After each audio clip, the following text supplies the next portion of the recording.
భారత్లో వీసా సేవల్ని నిలిపివేసిన బంగ్లాదేశ్లోని చెత్తగ్రామ్లో ఉన్న వీసా కేంద్రం సేవల్ని భారత్ నిలిపివేసినందుకు ప్రతిగా భారత్లో ఉన్న ఢిల్లీ, త్రిపురలోని దౌత్య కార్యాలయాల్లో వీసా సేవల్ని సోమవారం తాత్కాలికంగా రద్దు చేసింది.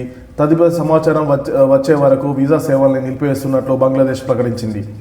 గత సంవత్సరం బంగ్లాదేశ్లో ప్రభుత్వ మార్పునకు దారితీసిన విద్యార్థి యువజన ఉద్యమంలో కీలక పాత్ర పోషించిన ఇంకిలాబ్ మాంచా నాయకుడైన షరీఫ్ ఉస్మాన్ హాదీ ఇటీవల హత్యకు గురైన విషయం తెలిసిందే. హత్యకు గురైన నాటి నుంచి భారత్ బంగ్లా మధ్య సంబంధాలు క్షీణించసాగాయి.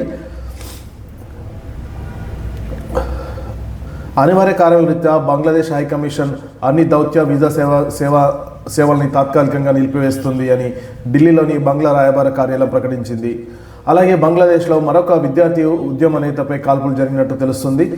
గత సంవత్సరం బంగ్లాదేశ్లో షేక్ హసీనా పదవీచ్యుతికి దారితీసిన విద్యార్థి యువజన ఉద్యమంలో రెండో కీలక నేతగా గుర్తింపు పొందిన మోతెలాబ్ షెక్దర్పై గుర్తు తెలియని వ్యక్తులు సోమవారం కాల్పులు జరిపారు.